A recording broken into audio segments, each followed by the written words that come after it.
Qala ma'alif rahimallahu ta'ala, khadam dan bidadari syurga. Dan jika engkau ditanya daripada anak-anak yang khadam mereka itu, mana yang belum balik, maka iatulah wildanun mukhalladun, artinya beberapa wildan, anak-anak yang kekal. Maka adalah rupanya seperti luk-luk yang maknun yang tersimpan di dalam sadaf sarang, iatulah permata luk-luk. Mana kanak-kanak yang belum balik itu, mereka itu akan masuk ke dalam syurga dari pelayan-pelayan. Hatta anak orang kafir yang belum balik, kalau mati itu keadaan tidak masuk ke neraka, pelayan-pelayan syurga itu wildanun mukhalladun. Dan jika engkau tanya daripada pengantin anak daranya, maka bahawasanya ialah perempuan yang batar susunya lagi bersama umurnya, yang berlaku pada segala anggotanya air muda, yang rupa mudanya nyata pada segala anggotanya, itu bidadari. Semakin hari semakin terserlah kehebatan, kecantikan rupawan dia. Di atas dunia makin hari makin kurang. Dah tua dia habis dah macam tunggul kan. Ya, sana tidak. Nikmat di dunia dia menurun, nikmat akhirat dia naik, makin hebat, makin hebat. Tu. Bari tak dimakan oleh usia. Yang ini rupa muda nyata pada segala anggotanya. Maka pipinya seumpama bunga mawar dan buah tufah, macam buah apple. Dan susunya seumpama buah delima, dan giginya seumpama luk-luk yang dikarang, yang disusun rapi.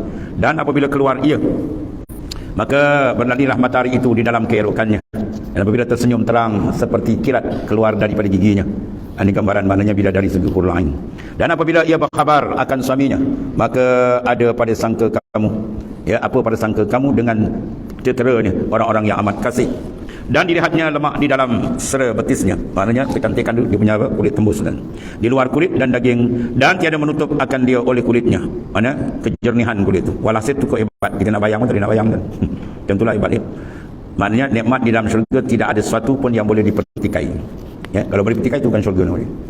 Dan tiada pula pakaiannya itu, yang tiada menutup akan dia oleh kulitnya dan tulangnya, dan tiada menutup oleh pakaiannya.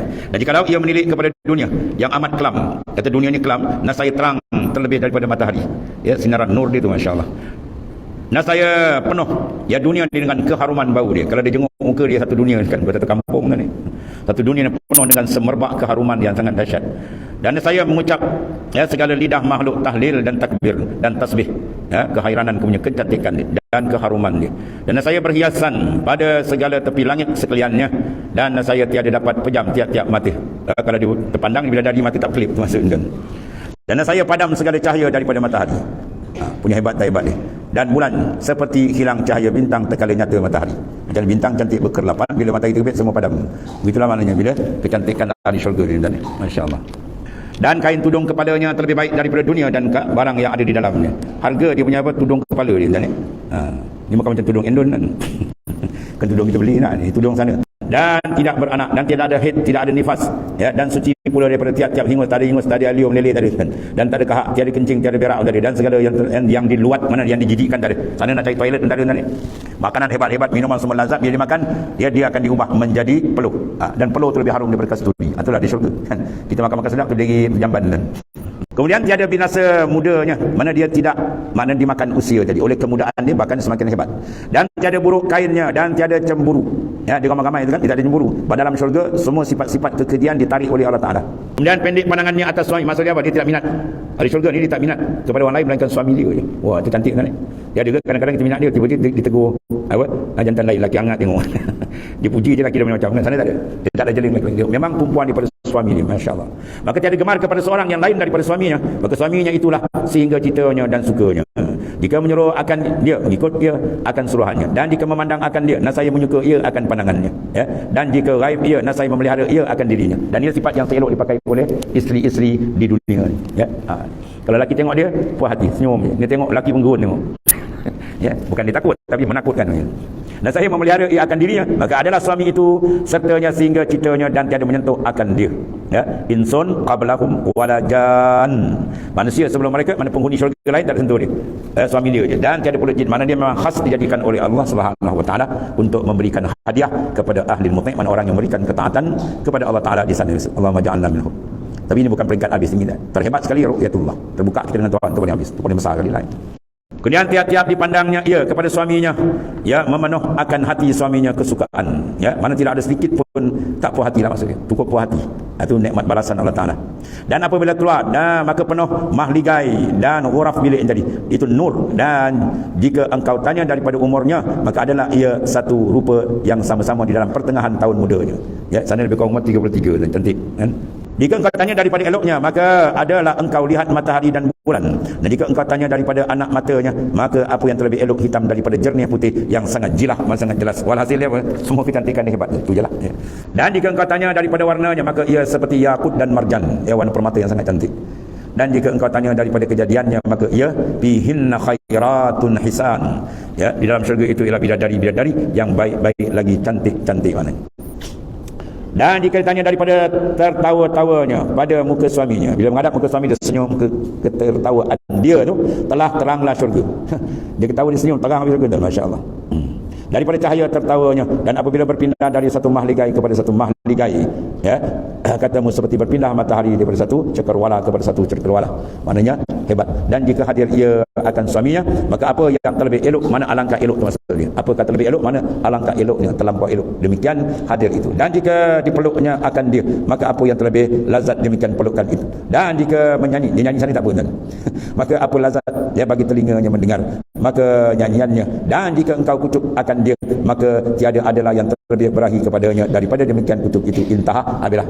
Itu kalam sedikit daripada gambaran di sana, itu nikmat syurga yang hebat. Tapi kemuncak dia ialah dengan Tuhan, itu yang paling besar. Itu nikmat, ya. Ini pula neraka pula tadi. Tadi nikmat, ini azab, ya. Kalau syurga ni tempat paling nikmat, kalau neraka pula paling azab. Kalau tak azab tu bukan nerakanya, memang paling azab, dahsyat. Dan demikian lagi wajib kita i'tikadkan, mari kita berpegang menjadikan sebagai akidah, ia telah neraka itu ada maujud, Islam maujud sekarang, dan tempatnya di bawah bumi yang ketujuh, dan katakil di bawah laut, dan ia telah jisim yang halus lagi menghanguskan, dan ia negeri seksanya, ya, tempat telah menyeksa akan orang-orang yang derhaka kepadanya. Bagi hamba-Nya yang kafir, yakni secara kekal, dan yang asi, yang melakukan akan maksiat, hamba-hamba yang derhaka kepada dia, yang kematian dia tidak tempat bertaubat kepada Allah Subhanahu wa taala. Maka tidak ada dalamnya melainkan bagai-bagai azab. Di sana azab yang sangat dahsyat. Apabila orang-orang mukmin semua dah masuk ke syurga, orang kafir ke neraka, maka maut, ya, mana disembelih oleh Jibril alaihissalam ala surati kabshin, di atas rupa kibas. Maut tu rupa kibas. Isyarat disembelih bagaimana lepas ni tak ada mati. Ya, kalau nikmat kekal, kalau azab kekal. Dan neraka dia tidak menerima secara kekal penghuni dia orang-orang yang ada iman walaupun sedikit. Ya, masuk dulu tapi dia akan keluar balik kalau dia ada iman. Itu pentingnya iman dijaga. Dan syurga pula begitu lain pula. Syurga bila dah masuk dia tak ada keluar. Ya, masuk syurga dia tak akan keluar lagi. Dan tak dibenar masuk orang yang ada sedikit daripada kekufuran dengan Allah Taala. Maka tiada ada dalamnya melainkan bagai-bagai azab. Mana berbagai nauk-nauk jenis azab yang sangat dahsyat. Dan azablah semakin hari semakin meningkat, semakin hari semakin dahsyat, ya. Dan azab ular dia punya bisa, tuan, kalau jatuh setitik aja air bisanya di dunia, tidak ada satu tumbuhan pun yang boleh hidup. Pokok anak tidak hidup, tuan, tubuh setitik. Bayangkan kalau digigit, tuan, kena pada tubuh manusia yang kerdil, yang daif ni, memang terlalu azab. Dan dia memang tempat paling azab, ya. Dan kalanya, dan zakum, dan hamim, itu jenis makanan minum, ya, daripada tembaga hancur yang sangat, air tembaga tu kita panaskan kali cair, tuan. Kalau titik kat betul kita bocor tu, minum. Ini sebab busuk pula air danau dia bagi minum, ya. Air kalau matikan air busuk pula tu, itu semua jenis siksaan yang sangat-sangat dahsyat. Walhasil neraka itu tadi cukup hebat, dan azab semakin meningkat. Dan sadid, ia telah air danur yang sangat busuk, macam air mati kan, dia keluar meleleh punya busuk, minum dia bagi, tuan. Allah. Dan menyala akan dia itu manusia dan batu yang disembahnya daripada berhala dan lainnya. Waquduhan nas wal hijarah uiddat lil kafirin. Waquduhan nas, qud mana unggun, api neraka itu ialah annas manusia. Orang-orang kafir itu dia akan jadi unggun neraka. Ya, wal hijarah, dan batu-batu yang dipahat, yang diukir, dijadikan bahan sembahan berhala itu, atau semua akan jadi unggun-unggun neraka di bawah itu. Dahsyat kepanasan intan Allah. Dan menyala akan dia tadi manusia dan batu yang disembahnya daripada berhala dan lainnya. Maka tingkatnya 7 lapis. Pertama, satu di atas satu, iaitu di atasnya Jahannam, iaitu tempat bagi segala orang-orang yang asi daripada ahli tauhid. Dia akidah dia ada, tauhid dia ada, tapi maknanya dia punya markah tak cukup makan, dan maknanya apa? Amalan dia kurang. Bila ditimbang amalan dia, yang baik itu sedikit, yang banyak dia adalah maksiat, mungkar, dan dia tak sempat bertaubat, maka ketika itu dibalas dia dengan sekadar azab ini. Ia telah neraka Jahannam disumbatkan di situ, dan taklah dikeluarkan dia dimasukkan syurga akhirnya. Tapi penghuni akhir Jahannam ni dia akan keluar balik. Tapi keluar pun tak tahu dia macam mana, tuan-tuan. Tengok neraka dah azab dah, terus kata masuk, paling dahsyat. Yang kedua, dan di bawahnya Lazar, ia telah neraka, ia tempat mana Nasrah, ini golongan-golongan yang mensyirikkan Allah Ta'ala, yang kata innallaha salisu salasa, Allah Ta'ala ni 3 daripada 3 Tuhan kata. Ya, kata Siti Maryam tu, mana isteri, Nabi Isa tu anak, ini semua agama-agama karut. Dia panggil ad-dinur ra'i, agama yang ikut kepala otak dia. Betul Sayyidina Ali kata ikut kepala otak dia memang babas. Manik tamada ala aqlin dhallah. Siapa berpegang pada akal yang pendek ni akan sesat. Dia mesti dipandu oleh syariat. Ya, syariat daripada Tuhan yang mempunyai segala-galanya. Itulah Allah Subhanahu wa taala. Dan di bawahnya Khutamah, iaitu negeri tempat Yahudi. Ya, golongan Yahudi, besok tempat dia neraka Khutamah tempat dia. Dan keempat, maka yang di bawahnya ialah Sa'ir, iaitu tempat bagi Sa'ibin. Ini golongan orang kafir, ya, jenis Sa'ibin. Dan di bawahnya Sakar, iaitu tempat golongan Majusi. Dan orang tak semayang pun sumbat juga, ya. Orang kafir tak semayang pun itu. Bila ditanya bersama masyarakat kumtis Sakar, kenapa kau tersumbat dalam neraka Sakar? Walam nakum minal musallin, kami tak semayang. Di sini ulama menyatakan, di atas dunia orang kafir kita tak ada taklif syar'i, tapi dosa itu ditanggung. Dosa kufur lain, dosa meninggal semayang dia kena tanggung di akhirat berdasarkan tadi. Yang keenam, maka di bawahnya Jahim, dan itu tempat segala ahli syirik. Dia mensyirikkan Tuhan dengan manusia ke, atau dengan batu ke, apa hasil dia menyekutukan Allah Subhanahu Wa Taala, maka itu tempat yang paling dahsyat disediakan untuk mereka. Dan yang ketujuhnya, maka di bawah sekali Hawiyah. Neraka Hawiyah ialah tempat bagi segala orang-orang yang munafikin, ya, izharul iman wa idmar kufrah. Dia akan menzahirkan iman tapi mereka idmar, menyembunyikan kekufuran yang ada dalam batin hati mereka itu. Dia golongan nifak di bawah sekali, asfalin darki minan nar, mana di bawah. Dan pintu satu-satu neraka itu di tengah neraka. Yang ini pintu yang di bawahnya, di dalam neraka yang di atasnya. Maka adalah padanya beberapa belenggu dan rantai dan dusun dan bukit daripada api. Semua tu jenis api, bukit api, rantai api, dusun di kampung pun api, semua api tadi. Daripada api neraka dan Zabaniyah. Ya, mereka Zabaniyah penjaga. Dan yang di bawahnya itu ialah amat sejuk dan adalah yang terlebih sangat azabnya daripada panasnya itu ialah Zamharir. Dan sejuk dan panas di dalam dunia ini dua daripada nafas Allah. Sejuk ataupun panas kata dunia ni adalah ini dua daripada apa? Nafas kepadanya. Nafas neraka kan. Panas kita tu, bahang ni macam tu bau nafas ni 70 kali ganda kan. Dan api dunia itu sudah diselam di dalam laut 70. Api dunia ni, api neraka itu selam 70 kali. 70 kali ganda kepanasan ni. Selam itu pun panas lagi dia. Atas 90 kali, dan jika terbang bunga apinya ke dalam dunia. Bunga api itu kata pecik je. Masuk ke dunia dan saya terbakar jadi abu. Dunia kita ni habis terbakar. Kita kena gempa apa? Gunung berapi pun tengok dari macam dia punya api kan. Ini sana dia punya bunga api neraka dia, kalau tepung jatuh ke dunia hangus semua jadi abu. Tiada lagi tumbuh tanaman seperti firman Allah Ta'ala, laha sab'atu abwab, dan jahanam itu mempunyai 7 pintu dia. Dan kata mufassirun, berkata ulama-ulama tafsir, satu bab bagi Yahudi, satu bab bagi Nasara. Satu bab, satu pintu Yahud, satu pintu Nasara. Dan satu bab Sa'ibin, dan satu bab bagi Majusi, dan satu bab ya bagi segala musyrikin, dan mereka itu kufar Quraisy, dan satu bab bagi munafikin, orang yang munafik, dan satu bab bagi ahli tauhid. Pada ahli tauhid dia masih ada lagi, dan dia akan keluar. Ini jenis yang akan keluar balik. Oleh kerana tauhid dia masih ada, tapi oleh kerana maksiat dia terlampau banyak dan mereka lalai atas dunia, akhirnya mereka tersumbat ke dalam neraka wal a'yazabillah. Maka ahli tauhid diharap keluarnya, dan yang lain tiada diharapkan keluar selama-lamanya. Maka warid daripada hadis adalah seorang kafir, satu giginya seperti Jabal Uhud. Gigi dia kan ya, Allah Ta'ala besarkan, sebab neraka dahsyat kan. Sesuai nak menerima azab, maka kejadian fizikal mereka dibesarkan oleh Allah Ta'ala. Dan antara telinga dia kepada tengkuknya berjalan kuda. Telinga dengan tengkuk tu berjalan kuda yang deras 70 hari. Besar ni, maknanya apa? Tuan jadikan dia ni sasa-sasa, demi untuk maknanya menerima rasa betul azab yang sangat dahsyat.